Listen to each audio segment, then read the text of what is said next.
The phone call came at 3 a.m., my sister's voice breaking with tears as she told me Dad had suffered a massive heart attack. I abandoned everything, my fashion career, my London apartment, my future, and emptied my savings for a one-way ticket, home. I'd always been the dutiful daughter, even from across an ocean.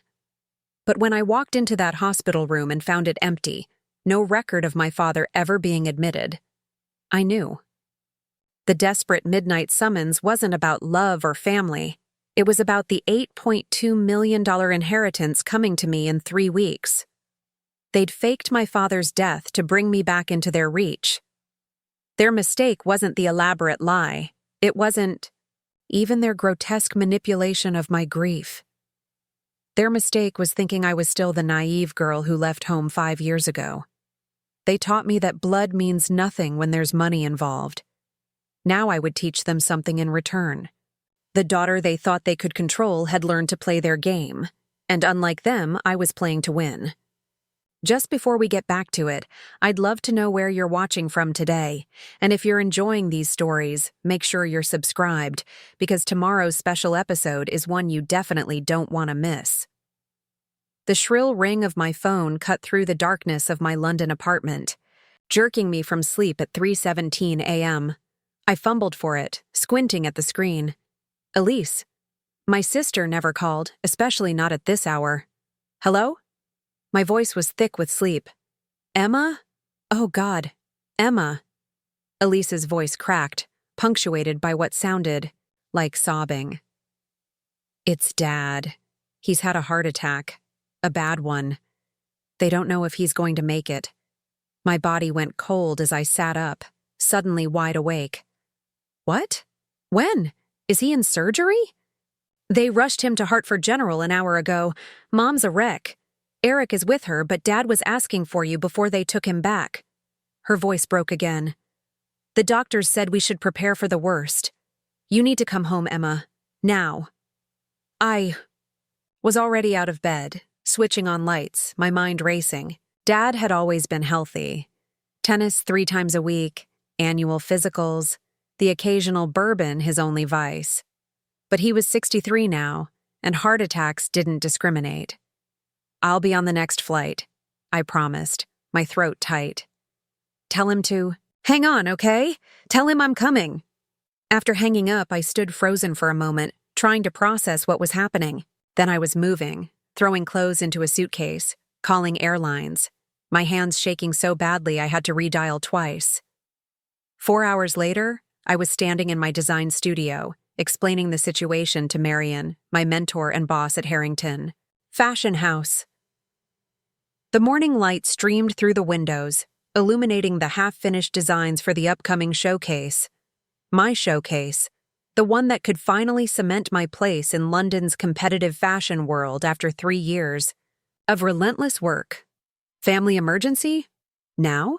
Marion's perfectly sculpted eyebrows rose as she looked at my packed suitcase. Emma, the Phillips presentation is in 5 days. We've committed to delivering the full spring collection. Do you understand what you're jeopardizing? My father might be dying, I said, my voice breaking. I have to go. Marion's expression softened slightly. Of course you do. But I can't hold your position on this project. When you return, if you return, we'll have to reevaluate. Translation. I was throwing away everything I'd worked for. But what choice did I have? I understand, I said, though. The words felt like glass in my mouth. The journey to Connecticut was a blur of airport terminals, overpriced coffee, and anxiety. I'd drained my savings account for a last-minute business class ticket, the only seat available, and spent the flight alternating between troubled sleep and frantic attempts to reach someone at Hartford General. Strangely, no one seemed able to connect me to my father's room or provide updates on his condition. During my layover in New York, my phone pinged with a text from Margaret, our elderly neighbor who'd been like a second mother to me growing up. Be careful, Emma. Things aren't what they seem. I immediately called her back, heart pounding, but a man's voice answered, her son apparently, saying she was resting and couldn't come to the phone. When I pressed for details, he hung up. As the plane descended toward Hartford, memories of my complicated family dynamic surfaced. Dad had always been my champion, encouraging my design dreams even when Mom thought fashion was a waste of my real potential. He'd stood up for me when I'd announced I was moving to London, while Eric and Elise had accused me of abandoning the family business, Walker Real Estate, a modest company that had provided a comfortable living but never inspired passion in me. Then there was the matter of Grandpa Walker's inheritance. Unlike my siblings, who had received their shares of his estate immediately after his death, mine had been placed in a trust that would mature on my 30th birthday, just 3 weeks away.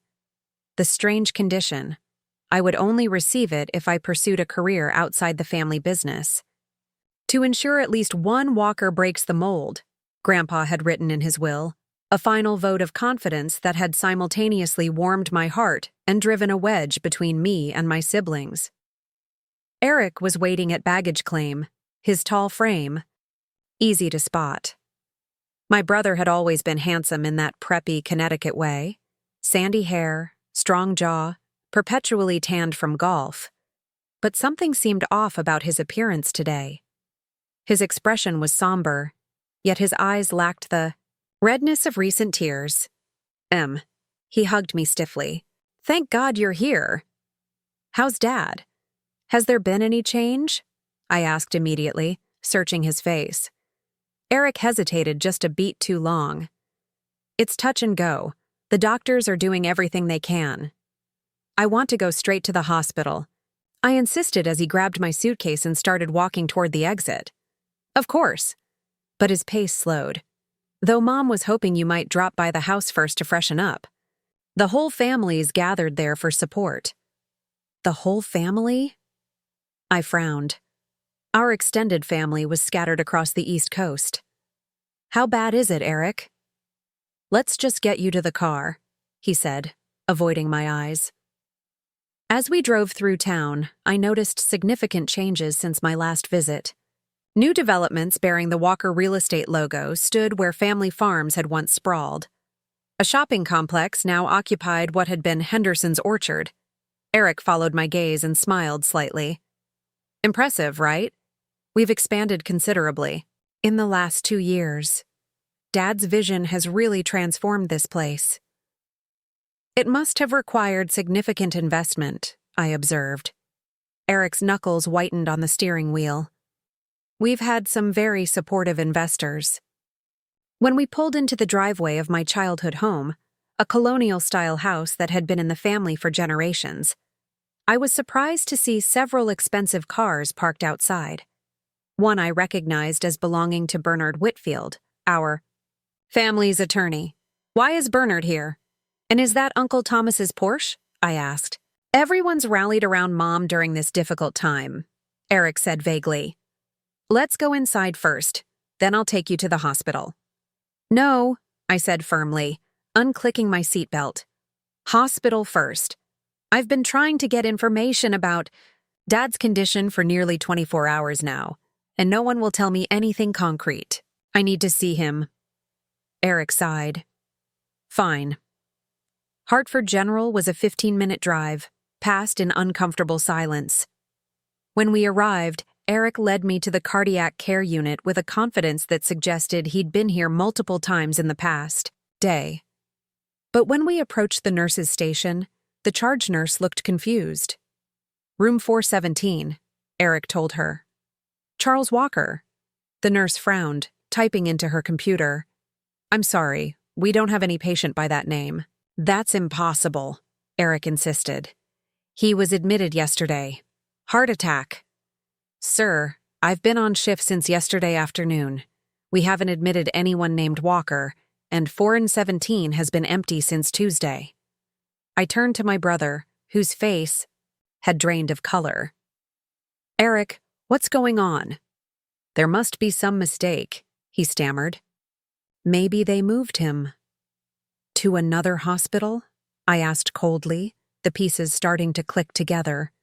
Margaret's cryptic warning, the avoided questions, Bernard's car in our driveway. Let's go back to the house, Eric said, his voice low. I can explain everything. Is Dad even sick? I demanded, loud enough that several people in the waiting area turned to look. Eric grabbed my arm, pulling me toward the exit. Not here, Emma. Get your hands off me. I yanked away from him. Tell me the truth right now, or I swear to God I will cause a scene you won't believe. Eric's shoulders slumped. Dad's not here, he admitted quietly. He's at home. He had a minor health scare. Not a full heart attack. We may have exaggerated the severity. The betrayal hit me like a physical blow. You lied to get me here? I gave up everything. We needed you to come home, Eric interrupted, his voice urgent. It's important, Em. Family important. I'll explain in the car. But he didn't explain. Not really. The drive back was filled with vague statements about family duty and how I'd been away too long. By the time we pulled back into the driveway, my shock had hardened into fury. I stormed into the house ahead of Eric, following the sound of voices to the dining room. There sat my family, not around a table set for a somber meal during a health crisis, but surrounded by documents and laptops. Mom, looking perfectly put together in her pearl earrings and cashmere sweater. Elise, whose tearful phone call had sent me racing across an ocean, now calmly sipping coffee. Bernard the lawyer reviewing papers. And Dad, my supposedly critical, possibly dying father, standing by the window with a tumbler of bourbon, looking as robust as he had at Christmas 2 years ago. They all froze when I entered, a tableau of guilt. Emma? Dad recovered first, setting down his drink and moving toward me with arms outstretched. Sweetheart, you're home. I stepped back, avoiding his embrace. Don't you dare. Mom stood, smoothing her slacks. Emma, I know you must be confused. Confused? I'm not confused. I'm furious. You lied to me. You made me think Dad was dying. We needed you to come home, Elise said, as if that explained everything. For what? What was so important that you had to fabricate a medical emergency? The family exchanged glances, and Bernard cleared his throat uncomfortably. Perhaps we should all sit down, Dad suggested. Have some lunch, and we can explain everything calmly. I don't want lunch. I want the truth. Now. Dad sighed. There was a situation developing with the family business. We needed to discuss it with you in person, not over the phone. A situation so dire it justified making me think you were on your deathbed? We may have overreacted, Mom admitted, not looking particularly remorseful. But Emma, we were worried about you all alone in London. It's time you came home where you belong, especially with your birthday coming up. My birthday, and with it, access to my inheritance. This is about the money, isn't it? I said slowly, the realization dawning. Grandpa's trust. The momentary flicker in Dad's eyes confirmed it before he could mask it with fatherly concern. This is about family, he countered. About securing the Walker legacy that your grandfather worked so hard to build. Now, why don't you go upstairs, rest a bit, and we'll have a proper family dinner tonight to discuss everything. I wanted to scream, to throw something, to book the next flight back to London. Instead, I nodded stiffly and headed upstairs to my old bedroom, which looked unnervingly unchanged since high school, as if preserved in amber, waiting for my return. Once alone, I sank onto the edge of the bed, trembling with rage and hurt. My phone buzzed with a text from an unknown number. Meet me at Pete's Diner at 9 p.m. Come alone. Margaret. I now understood her warning. Dinner was an excruciating exercise in pretense. Mom had prepared my favorite childhood meal, pot roast, with roasted potatoes, clearly part of the manipulation strategy. The conversation remained superficial, though I caught significant glances exchanged between my parents whenever the topic veered toward my life in London or my upcoming birthday. After dinner, Dad invited everyone for brandy in his study, but I begged exhaustion and jet lag. No one protested too much. They probably wanted to strategize without me present anyway. In my room, I changed into jeans and a dark sweater, then slipped out the back door at 8:45. Pete's Diner was within walking distance, a 24-hour establishment that had barely changed since my high school days. Margaret sat in a corner booth, her silver hair neatly styled as always, hands wrapped around a mug of tea.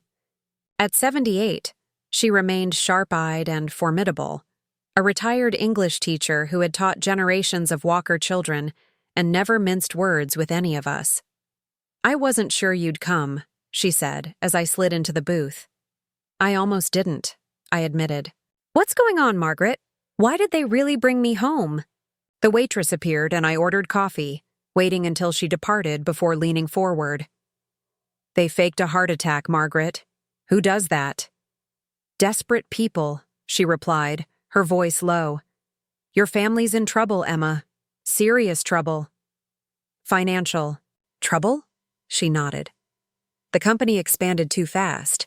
Your father leveraged everything on some developments that aren't working out.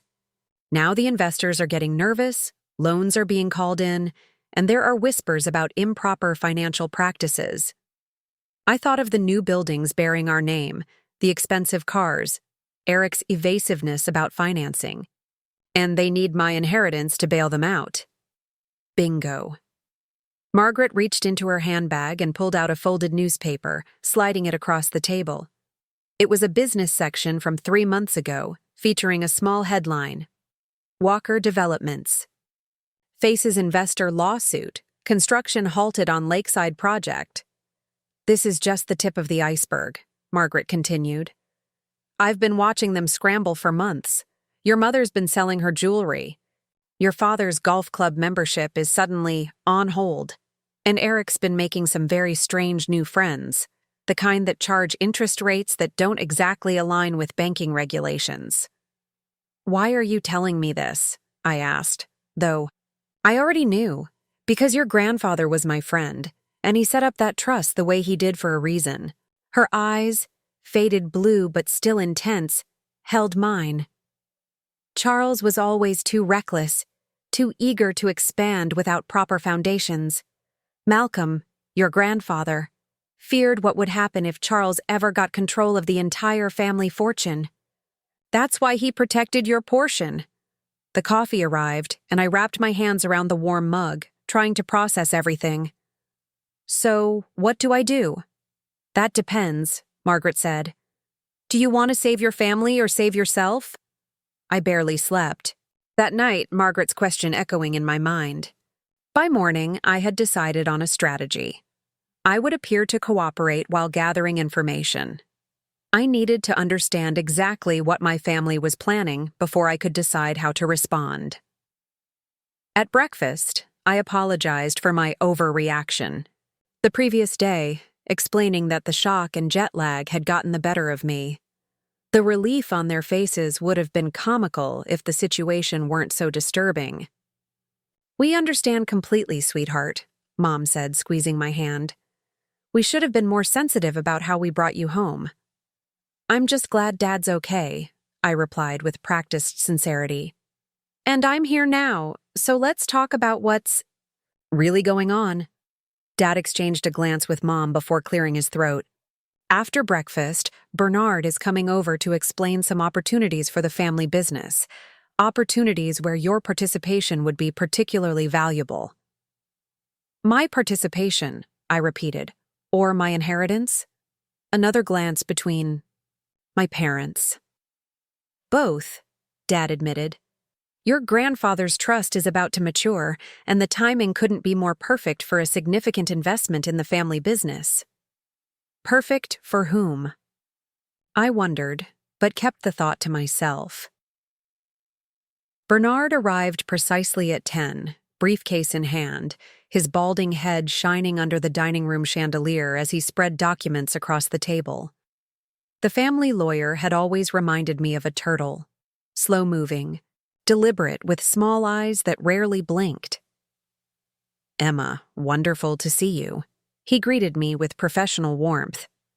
I understand there was some confusion about why you were called home, but I assure you this is a matter of great importance to your family's future. So I've gathered. Bernard launched into what sounded like a well-rehearsed presentation about the exciting growth of Walker Real Estate and its expansion into development projects. According to him, the company had temporarily overextended its resources pursuing opportunities that would ultimately yield tremendous returns. What was needed now was a strategic influx of capital to bridge the company through this momentary liquidity challenge. And that's where your inheritance comes in, he concluded. The trust your grandfather established for you matures in 3 weeks, at which point you'll have access to approximately $8.2 million in liquid assets and property holdings. I tried not to show my surprise at the amount, far more than I'd realized. No wonder they were so desperate. We're proposing that you invest the full amount into Walker Developments as a family limited partner, Bernard continued. The papers I've prepared would transfer the assets directly from the trust into the company upon maturity. All of it? I asked. That seems rather extreme. The situation requires decisive action, Dad interjected. Half measures won't be sufficient. Nodded thoughtfully, as if considering. I'd like some time to review the documents. Of course, Bernard smiled thinly. Though we would need your commitment rather soon. There are time-sensitive matters at play. I'm sure there are, I murmured. After Bernard left, Eric offered to take me on a tour of the company's developments, a transparent attempt to impress me with what my money would be supporting. I accepted, using the opportunity to ask seemingly innocent questions that revealed far more than Eric realized about the company's precarious position.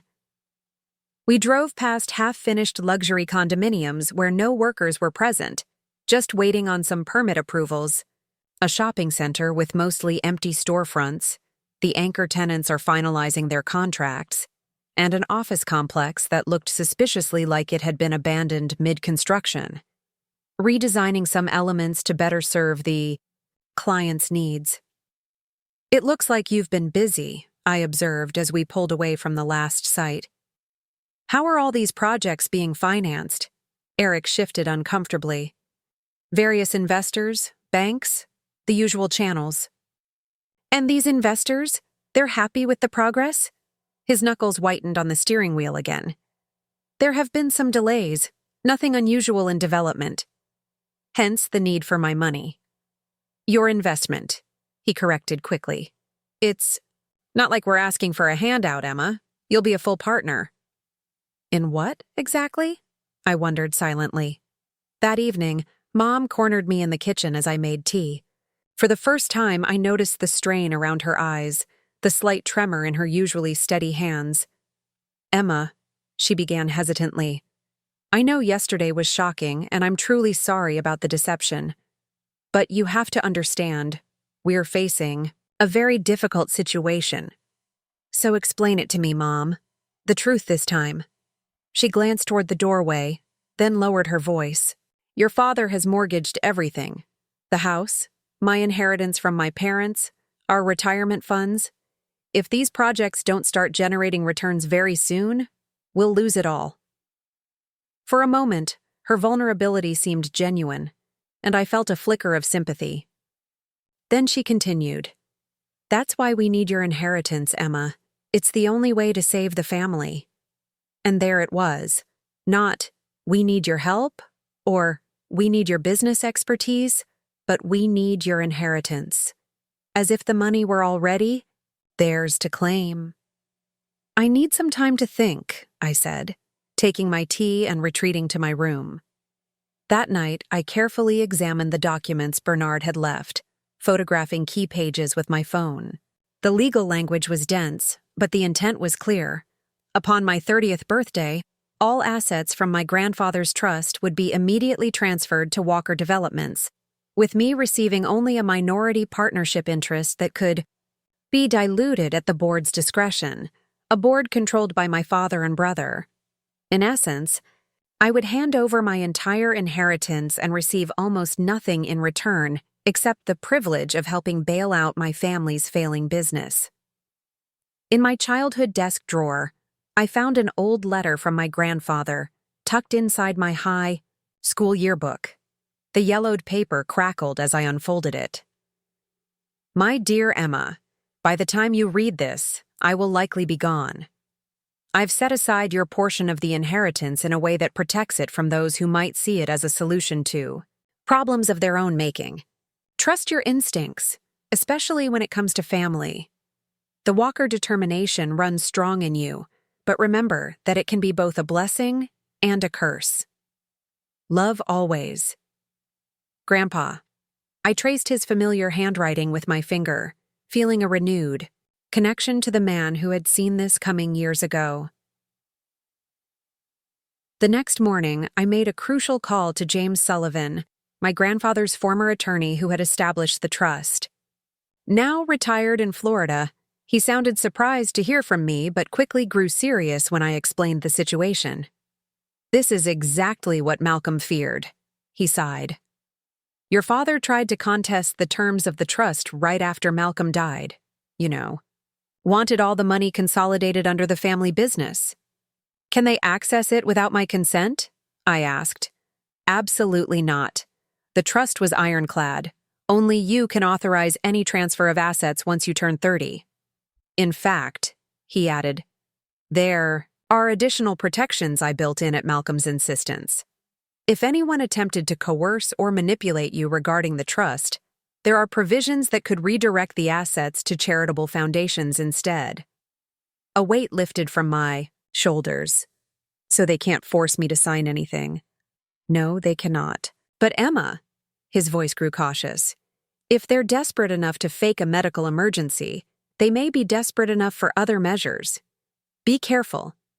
I spent the day playing the role of the dutiful, considering daughter, asking questions about the business that made my family believe I was seriously contemplating their proposal. With each conversation, I gathered more evidence of their financial mismanagement and increasingly desperate situation. By evening, I had pieced together a disturbing picture.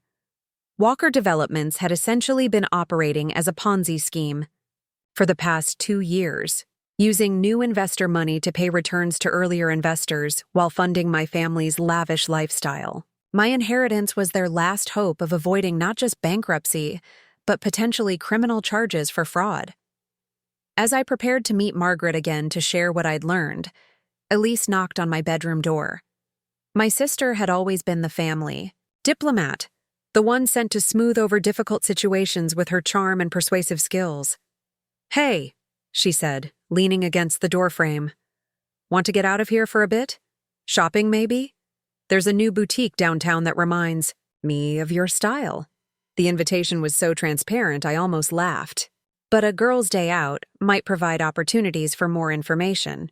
Sure, I agreed. That sounds nice. The boutique was exactly what I'd expected, overpriced and uninspiring, but it provided the pretext for lunch afterward at a trendy cafe where Elise could pretend we were just sisters reconnecting. 3 glasses of wine into the meal, her carefully constructed facade began to crack. You don't know what it's been like, she complained, spinning her empty glass between manicured fingers. Dad's been impossible, constantly changing plans, making promises to investors he can't keep. And Eric's no better. He's been siphoning money to his own accounts for months, thinks no one notices. I kept my expression neutral, encouraging her to continue. That must be stressful. Stressful? It's a nightmare. Last month, I had to talk Dad out of using Mom's trust fund for a ridiculous marina project. Can you imagine? The only money we have left that isn't tied up in these disasters. I thought Mom already contributed her inheritance, I said, recalling our kitchen conversation. Elise rolled her eyes. She told you that? Classic Mom? Always playing the martyr? No, she's kept her trust fund separate. Smart woman. She leaned forward conspiratorially. Between us, I think she's preparing for the worst. She's been moving assets into her maiden name for months. Interesting. So even my mother didn't fully trust the family business she was pressuring me to invest in. What happens if I don't sign over my inheritance? I asked casually. Elise's expression darkened. Don't even joke about that. We're talking bankruptcy, lawsuits, maybe worse. Dad's been dealing with some unorthodox financing sources, people you don't want to disappoint. Sounds serious. It is. She grabbed my hand suddenly. Emma, I know how this all looks. The way we got you home was wrong, but we're still family. We need to stick together. I squeezed her hand, wondering if there was any genuine concern for me in her plea, or if I was simply the solution to their problems. I'm thinking about it, Elise. I really am. That evening, I met with Dylan, my high school boyfriend who now worked as a financial crimes investigator with the state. We'd reconnected through a carefully worded message that didn't reveal too much, but suggested I needed professional advice. He agreed to meet at a coffee shop one town over, where we were unlikely to be recognized. Dylan had grown from a lanky teenager into a broad-shouldered man with serious eyes and a quiet confidence. If he was surprised by my sudden reappearance in his life or my cryptic request, he didn't show it. So, he said after we'd exchanged brief pleasantries, "What's this about potential financial fraud you wanted to discuss hypothetically?" I laid out the situation in general terms, without specifically naming my family. Dylan listened intently, occasionally asking clarifying questions that revealed his sharp, analytical mind. Based on what you're describing, he said finally, we're looking at potential wire fraud, securities fraud, investor deception, and possibly money laundering, depending on the unorthodox financing sources you mentioned. How serious are we talking? Federal charges serious. Years in prison serious. His eyes narrowed. Emma, this hypothetical family of yours, they're in deep trouble if even half of what you're describing is accurate. And if someone were aware of these activities but didn't report them, they could be considered an accessory after the fact, particularly if they provided financial support that prolonged the fraudulent activities. He paused. Are you in danger? The question caught me off guard. I don't think so. Why? Because people facing this kind of exposure sometimes make desperate choices. He lowered his voice. If this is about your family, and I think we both know it is, be careful. Document everything, but watch your back. That night, I created a secure cloud folder and uploaded all the evidence I'd gathered. Photos of documents, recordings of conversations, Connecticut being a one-party consent state for recording, notes from my conversations with Margaret, James, Sullivan, and Dylan. I also wrote a detailed timeline of events since the fake heart attack call, while the details were fresh in my mind. The next morning, Dad announced that a major investor was coming to town in 3 days and needed assurance of new capital, creating an artificial deadline for my decision. The staged urgency was transparent, but it provided a perfect time frame for my counter-strategy. 3 days should be enough, I agreed. I just need to make a few calls to tie up loose ends in London. The relief on Dad's face was palpable. He believed I was capitulating. While my family thought I was reluctantly coming around to their plan, I was building a case against them. Margaret introduced me to her nephew, a private investigator who specialized in financial crimes.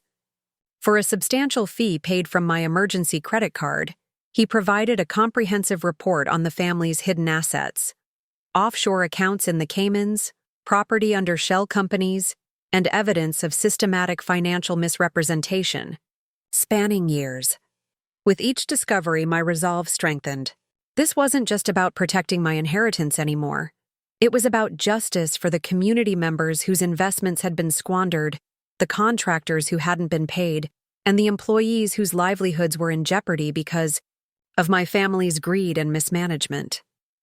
Dylan helped connect me with the appropriate regulatory authorities, and James Sullivan arranged for formal complaints to be filed with multiple agencies, timed to coincide with the deadline my father had established. The evening before I was supposed to sign the papers, the family organized what amounted to an emotional ambush.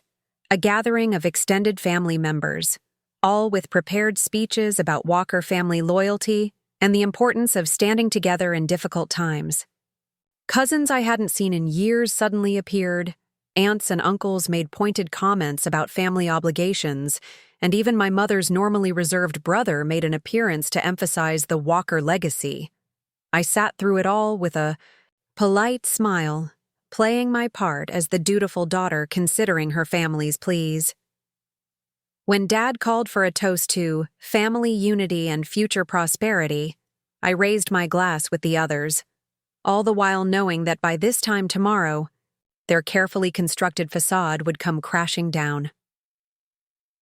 That night, as the house finally quieted, I sat at my childhood desk and wrote out exactly what I would say the next morning when Bernard arrived with the final documents. The words flowed easily now that I had clarity about what needed to be done. My phone buzzed with a text from Dylan. Everything in place for tomorrow. Are you sure about this? I thought about my grandfather's letter, about Margaret's unwavering support, about the community members who would lose their savings if the scheme continued. Most of all, I thought about the calculated deception that had brought me home. The fake tears, the imaginary heart attack, the willingness to exploit my love for my father to get what they wanted. I'm sure, I texted back. Time to end this.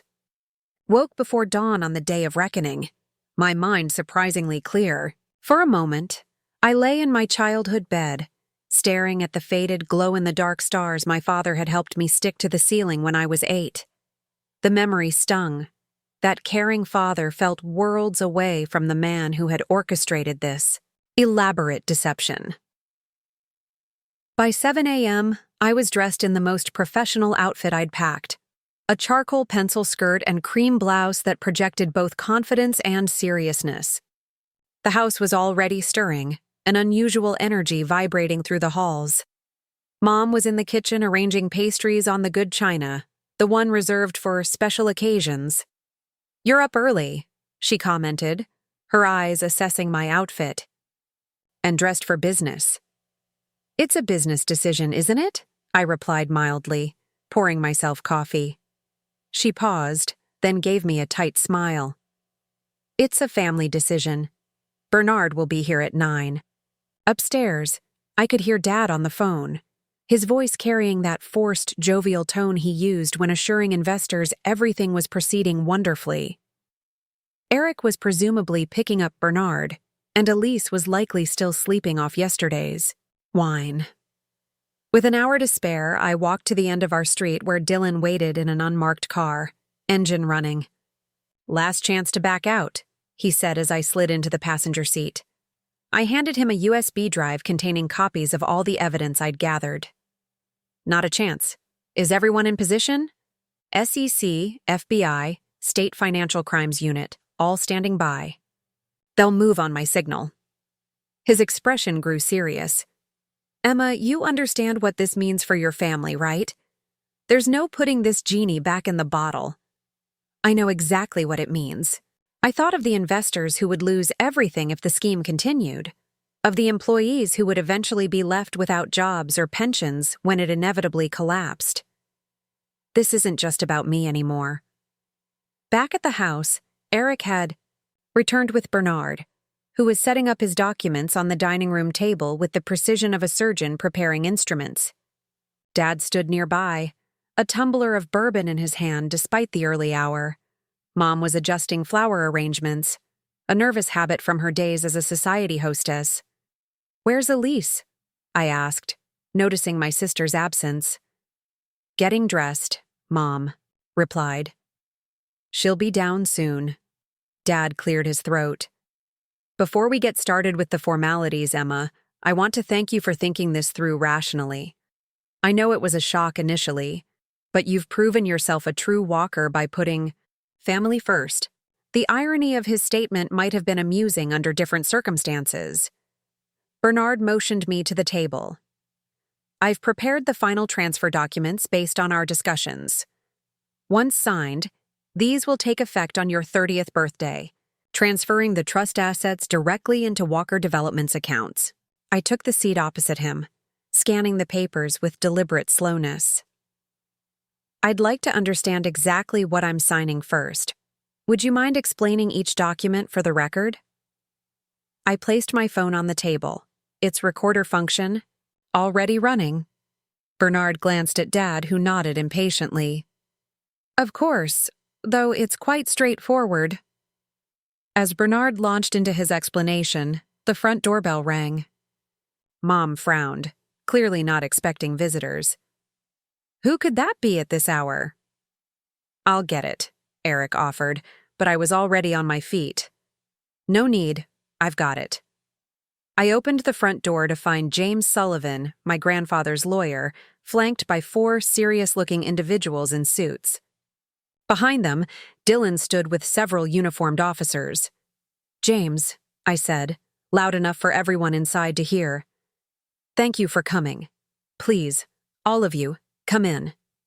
The look on Dad's face as the group filed into our foyer was worth every sleepless night of the past week, shock giving way to confusion, then dawning horror as badges were displayed and introductions made. Charles Walker? One of the suits stepped forward.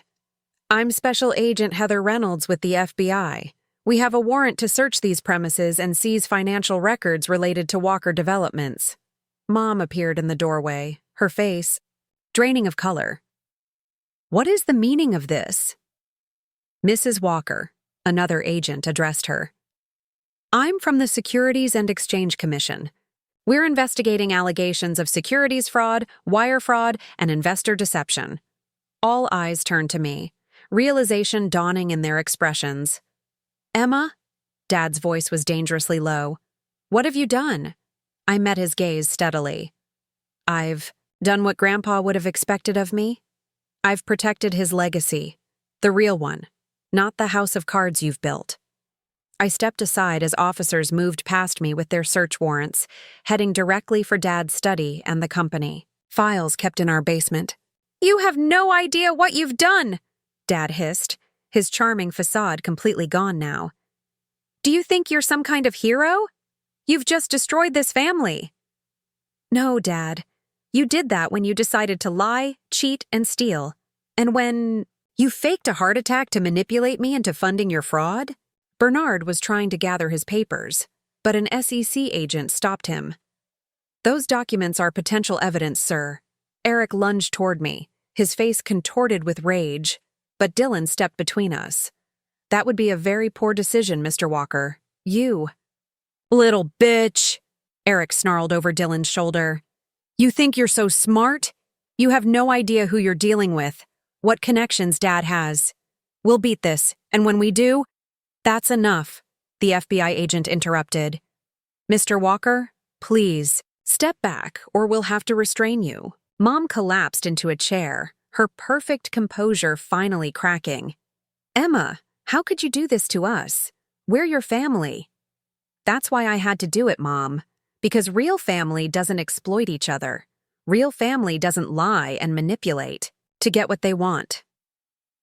I opened my briefcase and pulled out the folders of evidence I'd compiled. I found the records of what you did to Aunt Rebecca. Dad's sister, the one you told me died of cancer. She didn't, did she? Dad did the same thing to her that you tried to do to me, only she didn't have anyone to warn her. Dad's face went pale. Who told you about Rebecca? Public records are amazing things, I replied. So are death certificates that list suicide as cause of death, not cancer. And old news articles about sisters contesting wills and losing everything. Elise appeared on the stairs, still in her robe, gaping at the scene below. What's happening? Your sister has decided to betray the family, Dad snapped. No, I corrected him. I've decided to stop the family from betraying everyone else. Do you know how many people in this town have invested their retirement funds in your projects? How many contractors you've left unpaid? How many employees will lose everything when this all comes crashing down? We could have fixed it with your money, Eric insisted. One investment, and we would have turned everything around, like you've turned around the last 3 sure things. I shook my head. This wasn't about saving the business. It was about saving yourselves from the consequences of your actions, and I won't be part of it. As agents continued to search the house, more details of the family's financial crimes emerged. Dad had been running what amounted to a Ponzi scheme for years, using new investor money to pay returns to earlier investors while skimming millions for the family's lifestyle. Mom had been complicit, helping to charm wealthy prospects at dinner, parties, and social events.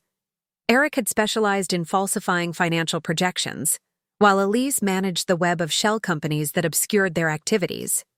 "Charles Walker, you're under arrest," Agent Reynolds announced, reading him his rights as another officer produced handcuffs. Dad fixed me with a final, venomous glare as the cuffs closed around his wrists. "You're no longer my daughter. I stopped being your daughter the moment you saw me as nothing but a solution to your financial problems," I replied, my voice steadier than I felt. Mom and Eric were also placed under arrest, their rights read to them as they were led to separate vehicles. Bernard was taken in for questioning, his professional demeanor crumbling as he realized the legal jeopardy he faced for his role in the scheme. Only Elise remained temporarily free, as her involvement appeared less direct than the others. As officers escorted her upstairs to dress before questioning, she paused beside me. "You could have warned me," she whispered, "given me a chance to get out.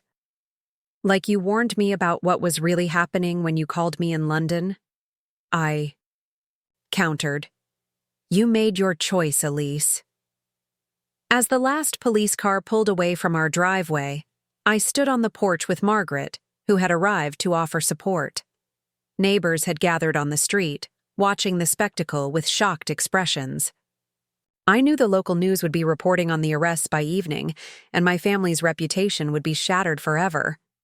"What will you do now?" Margaret asked gently. I looked at my childhood home, now marked with crime scene tape. "First, I'm going to make sure every victim of their fraud gets as much restitution as possible. Then I'm going back to London, to whatever's left of my career." I paused. "Unless you think I'm running away?" She squeezed my hand. "I think you're finally free to live your own life, Emma. That's what Malcolm would have wanted." The weeks following, the arrests were a blur of legal meetings, depositions, and difficult conversations. I worked with the authorities to identify all the victims of my family's fraud, personally meeting with many of them to explain what had happened and the steps being taken to recover their money. My inheritance trust matured as scheduled on my 30th birthday. Working with James Sullivan, I established a restitution fund for investors and contractors who had been defrauded, using a significant portion of the trust assets while maintaining enough for my future security. The legal case against my family moved swiftly, with overwhelming evidence leading all of them to seek plea agreements rather than face trial. Dad and Eric received substantial prison sentences for their central roles in the fraud scheme. Mom and Elise negotiated lesser sentences in exchange for cooperation, providing information that helped recover additional hidden assets. Bernard, the family attorney, lost his license to practice law and faced his own criminal charges for his role in facilitating the fraud. 3 months after the arrests, I returned to the county courthouse for my father's sentencing hearing. He refused to look at me as he was led into the courtroom in his orange jumpsuit, handcuffs clinking with each step. The powerful, confident man who had dominated our family was gone, replaced by someone diminished and bitter. When given the opportunity to address the court, Dad finally turned toward me. "I built everything for my family," he said, his voice raspy from disuse. "Everything I did for them, for the Walker name. My own daughter destroyed that legacy out of spite." The judge was unimpressed. "Mr. Walker, the court has heard testimony from dozens of victims who trusted you with their life savings. You betrayed that trust systematically and repeatedly over many years. Your legacy was built on fraud and deceit, and your daughter showed remarkable courage in bringing that truth to light." Dad received 15 years in federal prison. As he was led away, he refused to meet my eyes one final time. Outside the Courthouse, I found myself surrounded by people from town, former neighbors, family friends, and victims of the fraud, many of whom offered quiet thanks for my actions. Some had lost significant amounts in my family's schemes, but most seemed to appreciate that someone had finally stopped the cycle of deception. One elderly couple approached me hesitantly. The woman clutched her purse with gnarled hands, her husband supporting her with a gentle arm around her waist. "You don't know us," the man began, "but we invested our entire retirement with your father 5 years ago. We thought we'd lost everything." "I'm so sorry," I said, the familiar weight of guilt settling over me even though the crimes weren't mine. "No, dear," the woman interrupted. "We wanted to thank you. The restitution fund you established. We received our first payment last week. It won't replace everything, but it means we can keep our home." Tears pricked my eyes as they moved on, replaced by others with similar stories. Each conversation reinforced that I had made the right choice, despite the cost to my family. As the crowd dispersed, I noticed a familiar figure waiting by a car across the street. Elise, out on bail pending her sentencing. She looked different, thinner, with dark circles under her eyes and none of her usual perfect makeup. I hesitated, then crossed to meet her. "I didn't expect to see you here," I said. "I wasn't sure I'd come," she admitted. "But I needed to see you, to say I'm sorry, for whatever that's worth now." "Why did you go along with it, Elise? You must have known it would all fall apart eventually." She laughed bitterly. "That's the Walker way, isn't it? Keep pushing forward. Never admit defeat. And when things go wrong, find someone else to blame." She looked down at her hands. "I've had a lot of time to think lately. About who I became in that house, under Dad's influence. It wasn't who I wanted to be. And who do you want to be now?" "I don't know yet, but not someone who would hurt others to save herself." She met my eyes directly. "I testified against Dad and Eric yesterday. Told them everything, including the offshore accounts they thought I didn't know about." I nodded, understanding what this admission had cost her. "Good luck with your sentencing." "Emma," she called as I turned to leave.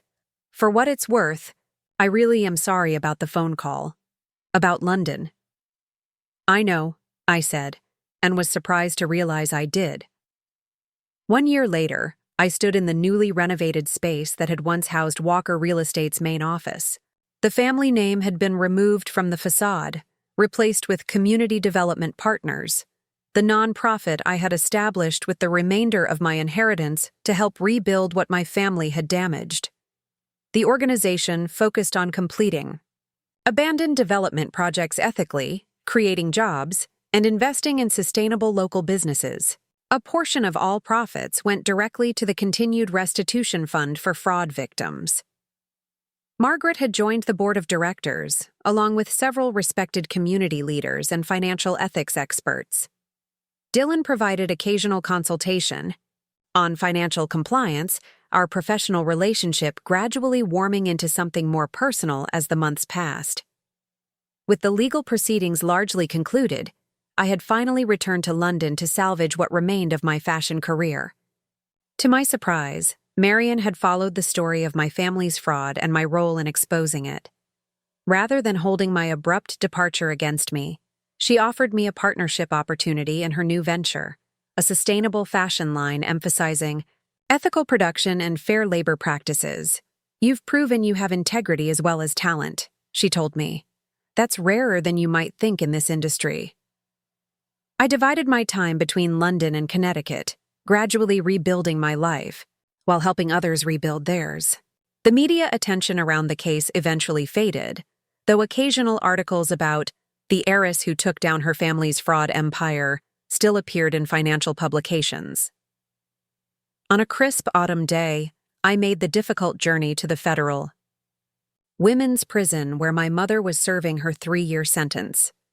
I hadn't planned to visit, but a brief, surprisingly vulnerable letter from her had arrived at my London flat, and something in her words had compelled me to come. The visiting room was institutional and depressing, but Mom had maintained as much of her dignity as possible in her prison uniform, her hair neatly styled, back straight as always. "Emma," she said, genuine surprise in her voice. "I didn't think you'd come." "Neither did I admitted, taking the seat across from her. We sat in uncomfortable silence for several minutes before she finally spoke. "I've had a lot of time to think in here, about the choices I made, the person I became. And I realized I lost sight of what actually mattered." She twisted her hands together, the gesture so uncharacteristic it caught me off guard. "I was so focused on maintaining appearances, on the Walker name and reputation, that I justified everything your father did as necessary." "It wasn't necessary, Mom. It was greed." "Yes," she agreed, surprising me again. "For your father, it was." "For me," she paused. "I was afraid of losing everything, of what people would think if they knew we were failing. And that fear made me cruel, especially to you. I thought of the decades of pressure, the criticism of my career choice, the constant implication that I wasn't doing enough for the family. Why was I always the outsider, Mom, even before I moved to London? Because you reminded me of who I could have been if I'd had your courage." Her eyes filled with tears, another shocking departure from the controlled woman I'd known. "I had dreams once too before I married your father. Art school scholarships I turned down because my parents thought it impractical. I didn't know that. No one did. I buried that part of myself so deeply I almost forgot it existed." She wiped her eyes with the back of her hand. "When you chose your own path despite our disapproval, it stirred up all those old regrets. It was easier to resent you than to face my own choices. It wasn't an excuse for what she'd done, but it was perhaps the most honest conversation we'd ever had." We talked for the remainder of the visiting hour, not resolving everything. That would take years if it was possible at all, but establishing a tentative foundation for whatever relationship might emerge from the rubble of our past. As I prepared to leave, Mom asked the question I'd been expecting all along. "Have you visited your father?" "No," I said. "I don't think I can." She nodded. "He wouldn't see you anyway. His pride wouldn't allow it." "That sounds like Dad." "Emma," she called as I stood to leave. "What you did with the restitution fund, it was the right thing. I want you to know I see that now." 3 years to the day after my family's arrests, I stood on the rooftop terrace of my London flat, watching the sunset paint the city skyline in brilliant orange and pink. My phone buzzed with a text from Dylan, who was flying in the next morning to spend a long weekend. Margaret had sent photos of the community garden project our foundation had just completed on what had once been an abandoned Walker Developments. Property Elise, recently released from her 14-month sentence, had started working with a prison reform advocacy group, channeling her communication skills into something meaningful. We exchanged cautious but increasingly warm emails every few weeks. Dad and Eric remained in prison, neither having shown any remorse or made any attempt to contact me.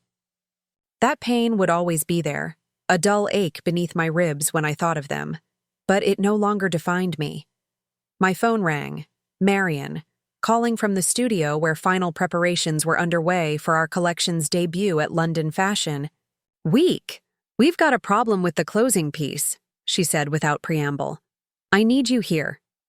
"On my way," I replied, already reaching for my coat. As I stepped out into the London evening, I felt a sense of peace that had been elusive for so long. The inheritance my grandfather had protected for me had ultimately served a greater purpose than he could have imagined, helping to right the wrongs committed in our family name. I had lost the family I was born into, but found the strength to build something new from the ashes, a life of purpose, integrity, and genuine connection. And perhaps that was the true legacy my grandfather had wanted for me all along. What would you do if the people who should love you most tried to steal everything from you? Would you forgive, or would you fight back? Let me know in the comments. And if this story of family betrayal and sweet justice resonated with you, hit that like button and subscribe for more real-life drama every week.